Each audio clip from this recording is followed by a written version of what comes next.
Usai diperiksa selama 8 jam, Roy Suryo CS tersangka kasus ijazah Jokowi tak ditahan penyidik. Polisi beralasan Roy dan kawan-kawan mengajukan saksi dan ahli meringankan. Roy Suryo, Rismon Sianipar, dan Tifauzia Tiasuma atau Dr. Tifa kemarin diperiksa perdana sebagai tersangka kasus pencemaran nama baik Presiden ke-7 RI Joko Widodo. Lebih dari 100 pertanyaan dilayangkan penyidik kepada Roy dan Rismon. Penyidik Polda Metro Jaya memutuskan tidak menahan 3 tersangka karena mengajukan saksi dan ahli meringankan.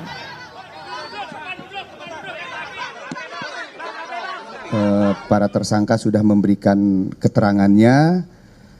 Setelah ini kepada ketiga tersangka kami perbolehkan untuk kembali ke rumahnya masing-masing.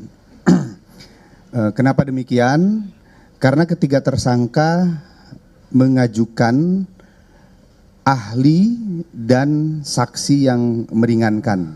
Untuk ahli yang diajukan oleh para tersangka ada 2, kemudian untuk saksi yang meringankannya ada 3.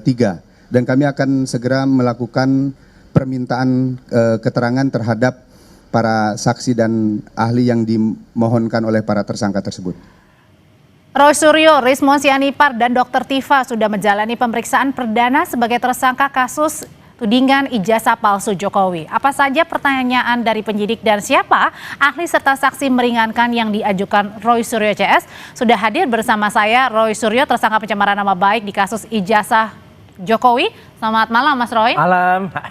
Ada juga bergabung lewat sambungan Zoom Ketua Umum Perampai Nusantara Mardiansyah Semar. Mas Semar, selamat malam. Malam, Audrey. Ada juga Guru Besar Hukum Pidana Universitas Jenderal Sudirman, Prof. Hipnu Nugroho. Prof. Hipnu, selamat malam. Malam, Mbak Audrey. Ya. Saya mau ke Mas Roy dulu. Mas Roy, ya, Anda kemarin sudah dilayangkan pertanyaan sebanyak 100 ya Mas ya? Lebih. 100 lebih, tidak ditahan? Enggak ditahan, alhamdulillah enggak. Ya. Bang Rismon itu 157, saya di bawahnya dikit, saya 134. Tetapi ada juga yang lebih rendah lagi yaitu Dr. Tifa itu 86. Lega nggak ditahan? Ya sebenarnya sudah bisa diperkirakan, nggak mungkin dong nahan. Karena kan sebenarnya ada beberapa hal yang sebenarnya membuat satu tidak ditahan. Seperti statement Prof. Hipnu beberapa waktu yang lalu kan aturannya kan ada syarat objektif dan syarat subjektif. Kalau syarat objektifnya kan dapat ditahan atau tidak. Subjektifnya kan tergantung dengan penyidik. Nah penyidik kan kooperatif banget kemarin gitu. Jadi sebenarnya 100 lebih pertanyaan itu apa aja sih yang ditanyakan Mas Roy? Ya banyak, terutama adalah tentang misalnya adalah apa yang terjadi pada tanggal 26 Maret ya tahun 2022. Nah saya nggak ada di situ, jadi ya saya nggak usah jawab itu kan. Terus tanggal 22 Januari. Apalagi itu 26 Maret saya nggak ada. Kemudian riwayat saya, kemudian bagaimana penelitian saya ya tentang dulu apa pengalaman saya meneliti kasus. Nah saya kan cerita juga kan dulu bahkan jauh kira-kira 20 tahun yang lalu lebih. Saya kan juga meneliti rekaman suara antara Presiden Habibie dan Pak Andi Galip waktu itu Jaksa Agung. Kemudian saya juga meneliti, maaf nih harus saya sebut, foto dari mantan presiden kita Gus Dur dengan seorang wanita. Kemudian ada saya meneliti foto-foto soal meneliti video itu saya ceritakan. Nah terus pada saat kemarin ditanyakan juga nggak kepada penyidik kenapa Anda melakukan tuduhan ijazah Pak Jokowi ini dituduh palsu? Jadi itu saya letakkan pada awal ya gitu. Ketika kemudian saya dituduh dengan pasal 28. 32 dan 35. Sedangkan ini yang penting nih Pak Audrey juga supaya semua pemirsa Kompas TV juga tahu ya, gitu kan saya nggak punya akun X, ya saya nggak punya juga YouTube. Ya kalau begini kan saya juga diundang ya gitu. Kemudian kalau di YouTube saya juga sebagai narasumber, gitu. Di akun itu kan saya juga di quote statement saya ketika saya di mana. Jadi bukan saya memposting. Bukan saya yang kemudian membuat dapat diaksesnya. Kalau kalimat di ITE kan itu gitu. Klarifikasi yang Mas Roy sampaikan. Iya. Dan artinya pasal-pasal itu tidak tepat kalau saya kemudian mengedit, mengubah ya. Yang namanya penelitian itu kami itu menggunakan software, yang software itu verified, software itu yang kemudian digunakan untuk menganalisis satu gambar. Nah, kalaupun ada gambar itu kemudian dilakukan hasil, ya ini kan tidak mengubah. Karena apa? Kayak kita kemudian memasukkan sebuah gambar dan itu muncul analisisnya. Kayak dulu saya pernah menampilkan di acara yang lain di Kompas juga. Kemudian gambar itu saya masukkan, ijazah itu saya masukkan ke program namanya Luminance Gradients. Itu kemudian nampak kalau itu capnya ada di bawah pas foto dan itu bukan hanya dengan kasat mata tapi itu hasil dari software, yaitu saya ceritakan. Artinya adalah Anda punya tudingan-tudingan yang kemudian membela bahwa Anda ini tidak bersalah pada saat kemarin ya? Ya, bukan membela, faktanya begitu. Faktanya begitu. Oke, Mas Semar, Anda kecewa nggak sebagai pendukungnya Pak Jokowi bahwa tersangka Roy Suryo CS ini tidak ditahan? Sangat tidak kecewa karena sejak awal kami itu sangat menghargai proses yang berlangsung ya dalam proses hukum ketika Pak Jokowi dulu akhirnya melaporkan secara langsung ke Polda Metro Jaya. Nah, kita menghargai betul proses yang sekarang itu berjalan dan kita juga menghargai juga sikap profesionalitas dari kepolisian yang memberi ruang ya kepada siapapun untuk mencari keadilan termasuk Roy Suryo dan kawan-kawan. Jadi ketika diajukannya ada saksi, ahli untuk meringankan, diberi ruang itu. Bahwa statusnya tetap tersangka kan tidak berubah, kan begitu ya. Jadi nggak kecewa sama sekali, Mas? Tidak kecewa karena kami, terutama Rampai Nusantara tidak pernah menekan-nekan, Mbak. Tidak pernah menekan, tanya Roy Suryo. Tidak pernah mendesak-desak, kami ikuti prosesnya. Jadi kalaupun beberapa bulan lalu sudah diumumkan, sudah masuk proses penyidikan, kami tidak pernah menekan juga untuk dinaikkan sebagai tersangka karena saya meyakini pada titik tertentu itu akan datang juga proses itu dan itu akan datang dan itu datang. Tapi Mas Semar, ya. tapi Anda nggak takuti dengan kawan-kawan bahwa Mas Roy ini tidak ditahan dan kemudian nanti besok-besok atau sekarang pun ini tetap menuding ijazah Pak Jokowi? Apa yang mau ditakutkan kan gitu loh, karena memang prosesnya ini kalau menurut saya kan proses hukum sudah lebih dari 70% berjalan. Sekarang diberi ruang, kemarin sudah diberi pertanyaan-pertanyaan yang menurut informasi dari Roy Suryo dan kawan-kawan kan juga polisi juga bekerja sama dengan baik dalam proses pemeriksaan. Karena ini kan yang kita lihat bahwa kasus tudingan ijazah palsu ini kan menarik perhatian publik nih Audrey. Sehingga memang semua mata publik menyorot prosesnya. Dan ini menurut saya justru bagus juga ketika polisi memberi ruang Roy Suryo dan kawan-kawan untuk mencari keadilan ya. Tapi pada titik tertentu nanti misalnya ya setelah ahli, saksi diperiksa, terus lanjutannya diperiksa yang kedua kali Roy Suryo dengan kawan-kawan dan tiba-tiba memang diputuskan untuk dilakukan penahanan. Nah, ini jangan dibangun narasi-narasi yang menurut saya itu juga akhirnya merugikan Roy Suryo dan kawan-kawan, utamanya merugikan masyarakat kita sendiri. Kan gitu loh. Nah, masuklah proses peradilan, diperkuat bukti-bukti dan lain sebagainya. Nah, ini yang menurut saya perlu dipegang sehingga ada konsistensi ya terhadap sikap-sikap teman-teman bahwa dulunya ingin ini diperkarakan langsung oleh Pak Jokowi kan sudah diperkarakan dan sekarang sudah masuk sebagai tersangka. Dan masih episodenya masih panjang kayaknya Mas Semar ya, masih panjang masih ya. Masih panjang dan saya meyakini on the track lah ini sudah tetap on the track dan lihat muka saya sangat ceria Mbak, saya akan saya Roy Suryo saya. Tapi lebih ceria kemarin. Prof, saya mau ke Prof Ibnu. Prof Ibnu di Sabtu lalu saya ingat betul pada saat wawancara Prof Ibnu bersama Mas Roy juga belum diperiksa itu waktu itu ada kata dapat ya, artinya bisa memilih. Sikap saya sama nggak? Sama kan? Sama dari subjektivitas penyidik bisa memilih artinya akan menahan atau tidak. Nah, pilihannya tidak ditahan karena berdasarkan ada ahli dan saksi meringankan. Apakah ini sesuatu hal yang wajar alasannya? Prof. Ya, karena dalam ilmu hukum namanya suatu penahanan sebagai bentuk upaya paksa itu sifatnya fakultatif, boleh kan itu, boleh, tidak imperatif, tidak wajib kan itu. Oleh karena itu konsep sebagai upaya paksa itu sebetulnya kalau kita lihat itu adalah sebagai bentuk apakah seseorang tersangka itu menghambat dalam suatu proses peradilan. Jadi kalau memang seseorang tersangka apapun kasusnya itu mempercepat peradilan, karena peradilan kita asas cepat. Misalkan Mas Roy dipanggil tidak pernah datang, atau datang terlambat, atau datang kemudian ada kegiatan lain, atau pura-pura sakit. Lah, itu mau tidak mau itu melambat suatu proses peradilan. Lah, di sini urgensi upaya paksa itu adalah dalam rangka percepatan penyelesaian suatu kasus. Itu dari segi formal waktu. Dari segi substansi bukti, karena dalam suatu pemeriksaan pendahuluan khususnya penyitaan, penyelidikan itu adalah bicara bukti, Mbak. Artinya apa? Ketika bukti-bukti sudah cukup, apa yang dikhawatirkan kalau buktinya hilang? Apa dikhawatirkan untuk mengulangi barang bukti? Tapi Prof, ini Ini yang harus disampaikan. Kalau di penuntut umum misalkan itu juga ketepatan waktu. Kalau di peradilan sidang pengadilan itu juga seandainya jam 9 tepat sidang ya sudah cukup, kecuali pada jam 9 jam 12 baru datang. Itu akan mengganggu semua. Ini sebetulnya esensi dari suatu upaya paksa penahanan itu adalah proses percepatan suatu penyelesaian suatu perkara. Oke, tapi pada saat sehari sebelum kemarin Mas Roy dan kawan-kawan diperiksa kan ada juga harapan dari pelapor ya, dari Pradi Bersatu mengharapkan bahwa Mas Roy ini ditahan karena dengan alasan mencemarkan lagi nama baiknya Pak Jokowi. Ya itu betul pandangan itu. Tapi kembali lagi, bagaimana pendapat subjektif hakim? Apakah sebagai bentuk pencemaran itu mengulangi tindak pidana? Kan gitu. Kalau itu seperti itu dilaporkan kembali, itu baru kualifikasi, kan itu loh. Itu memang apa ya, upaya paksa itu mempunyai efek deteren ya. Jadi ini juga bagian dari pengalaman seseorang sebagai tersangka, siapapun lah, bukan Mas Roy lah. Itu memang kalau sudah bagian proses ya sudah mengikuti proses, tidak mengulang kembali. Lah ini juga menjadikan suatu perhatian bagi kita semua bahwa ini kan perdebatan ini mengulangi lagi, menghina kembali.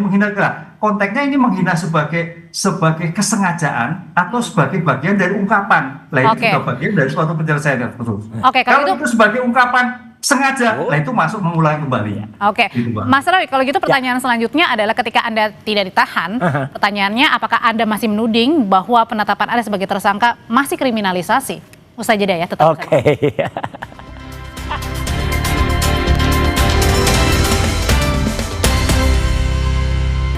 Menyambung pertanyaan saya sebelumnya, Mas Roy sudah ditetapkan sebagai tersangka, tapi nggak ditahan. Pertanyaannya, apakah Anda masih menuding penetapan Mas Roy sebagai tersangka ini bentuk kriminalisasi?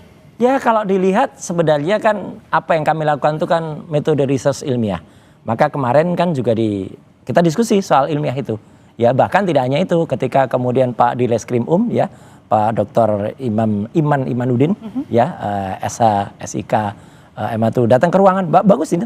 Jadi itu saya kira itu satu pola yang bagus ya. Jadi kalau semua yang diperiksa kemudian didatangi langsung oleh Direskrim ya sama kayak yang beliau sampaikan di depan pada saat konpres bersama Pak Budi Kabid Humas ya. Itu saya kira semua akan merasa bagus dan kami juga santai banget, kami di dalam tuh disediakan makan, minum gitu. Meskipun saya menghormati para mama dan para ibu-ibu, bapak-bapak dan semua ada laskar juga gitu yang mendukung di luar. Saya selalu makan di kantin di luar dan kemudian juga karena mereka kan ada juga yang datang dari pagi kan. Tapi saya mau komentar dikit bahwa tadi apa yang disampaikan oleh Mas Semar tadi, kalau itu saya setuju, itu betul ya. Memang saya nggak lihat Mas Semar ini, Mardiansah ini saya omong apa adanya, nggak lihat Mas Semar tuh ikut bareng-bareng dengan teman-teman lain yang pada dusak-dusak itu di rumah makan Handayani yang ada di Matraman. Itu nggak ada beliau. Jadi beliau betul dalam hal itu ya gitu. Kan di sana kan pada dusak-dusak, termasuk di Diana yang mau ngancam buka baju itu ya, itu nggak ada. Nah, termasuk yang lucu Pak Arianto Sutadi juga ada di sana, itu kan juga aneh juga kan. Oke, tapi Mas Roy yang kita juga pengen tahu adalah siapa sih sebenarnya saksi dan ahli meringankan yang di bawah nanti? Saya akan. Jadi akan ya, berarti belum. Belum. Ya, saya jawabannya kayak yang biasa bilang akan atau sudah tapi belum. Oke. Balik lagi pertanyaan saya. Jadi gimana? Akan ada beberapa ahli ITE. Ya, saya belum akan sebut namanya ya, tapi saya akan sebut profesinya. Ya, ada ahli ITE, ada profesor ahli ITE, ada juga ahli teknologi, ahli IT, ada juga ahli bahasa, profesor ahli bahasa, akan ada juga ahli pidana. Ya, ahli pidana akan ada banyak nanti. Yang untuk mengimbangi bagaimana apakah pasal-pasal ITE itu ya yang kemudian itu yang dijeratkan kepada kami ya dengan 32, 35, kemudian yang 28 itu cocok nggak bagi orang yang misalnya tidak memiliki akun ya, kemudian kami dijerat ITE. Jangankan kita mentransmisikan atau mengubah, ya punya akun aja enggak, posting aja. Berarti tim akan diperkuat termasuk dengan memasukkan nama Mas Denny Indrayana. Oh iya, Profesor Denny Indrayana juga memang masuk ya. Terima kasih untuk Prof Denny. Termasuk juga yang sudah masuk kan sempat ada nama dari Pak Menkumham di era dulu ya, Pak Amir Samsudin. Itu ada, dan juga kemarin ada juga bagus. Terima kasih untuk pengurus pusat Muhammadiyah ya atas restu dari Pak Yusro Mukodas ya, Mas Gofari ikut juga. Jadi makin banyak. Kemarin aja juga dukungan dari teman-teman dari Pak Khalid Mihdar, nelayan dari PIK itu juga ada. Oke, dari Mas Semar sendiri sebagai pendukungnya Pak Jokowi, apakah kemudian semakin memperkuat juga barisan nih, seperti yang dilakukan oleh Mas Roy, memperkuat barisan, semakin menguatkan lagi timnya, termasuk masuknya nama Mas Denny dan juga Pak Amir Syamsuddin? Ya, kalau menurut saya sih kan yang perlu memperkuat memang Roy Suryo dan kawan-kawan. Karena kan yang ditudingkan itu kan soal bahwa Pak Jokowi memiliki ijazah palsu misalnya gitu ya. Dan Pak Jokowi sebagai pelapor itu meyakini dia kan memiliki ijazahnya bahwa ijazahnya asli. Jadi nggak ada yang diperkuat karena memang ijazahnya kan ada dan asli itu satu. Nah, persoalan bahwa Roy Suryo dan kawan-kawan memperkuat itu sudah semestinya memang karena dalam posisi yang memang tidak menguntungkan sebagai tersangka dan itu sudah di depan mata juga ancaman sanksi hukumnya. Nah, harus memperkuat. Tapi saya tertarik dengan apa yang disampaikan oleh Prof. Hipnu tadi, bahwa tidak dilakukan penahanan terhadap Roy Suryo dan kawan-kawan itu mungkin banyak juga pertimbangan bahwa Roy Suryo bekerja sama dan teman-temannya datang tepat waktu dan tidak pura-pura sakit. Nah, ini ada kabar baiknya. Mungkin karena berpengalaman Roy Suryonya, jadi sudah tidak lagi mengulangi di fase 1 pakai kursi roda. Mungkin Mas Semar pengen punya pengalaman. Silakan Mas. Dan layar penyangga juga bisa jadi malah ditahan gitu loh. Nah, mungkin pengalaman yang menurut saya ini bagus dilakukan oleh Roy Suryo. Enggak. Mungkin Semar pengen itu nggak apa-apa. Nanti tinggal dituntut teman-teman. Gitu. Oke. Nah, itu poinnya, Audrey. Kita sangat menghargai semua proses dan saya berharap juga Roy Suryo dan kawan-kawan beserta seluruh pendukungnya itu juga menghargai proses sampai pada titiknya nanti gitu. Kita harus jadi harga itu. Yalah, kita hargai. Enggak kayak yang demo termul di luar kemarin itu enggak menghargai. Iya, harus kita hargai gitu. Dan memang kalau kita menghargai proses di instansi negara ini, ya apapun nanti diputuskan, misalnya bersalah dan lain sebagainya, harus dihargai juga ya. Dijalani gitu ya. Termasuk kalau diputuskan nggak bersalah. Prof, kalau gitu pertanyaan selanjutnya adalah, Prof, ketika pernah di pemeriksaan kemarin perdana ini tidak ditahan, pemeriksaan berikutnya apakah ada kemungkinan ditahan, dan kalau kemungkinan ditahan itu apa biasanya dasar-dasarnya? Ya, dalam setiap proses pemeriksaan masih dibuka kemungkinan. Di kemungkinan, karena namanya penahanan itu sebagai upaya paksa yang dimiliki oleh penyidik, kan itu dimungkinkan, di penyidik dimungkinkan, nanti di penuntut umum dimungkinkan, apalagi di peradilan dimungkinkan, semua masih dimungkinkan. Karena apa? Terlihat dari sangkaan itu adalah terkait tindak pidana yang diancam 5 tahun, kan itu Mbak.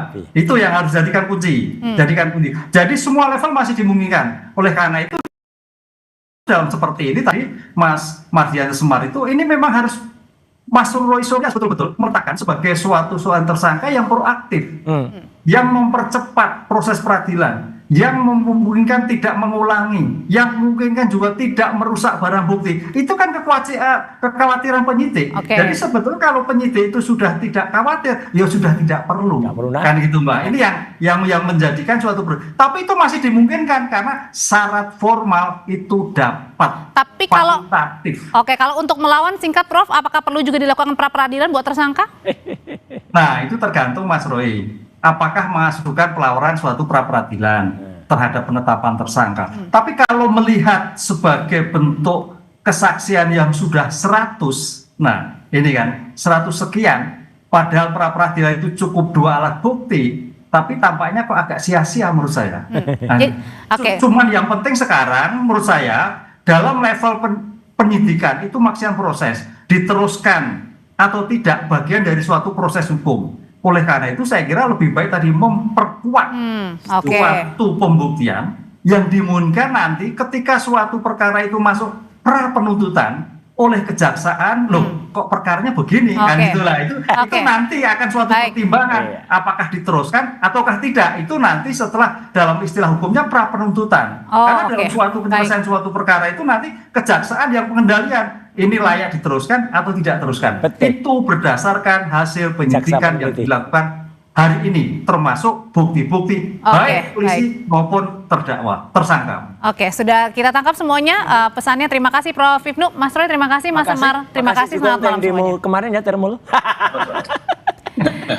Saudara, kami sudahi perjumpaan kita di Sapa Indonesia malam hari ini. Saya Audrey Chandra dan rekan saya Tifal Soleh Sabel. Terima kasih, selamat malam, sampai jumpa besok. Thank you.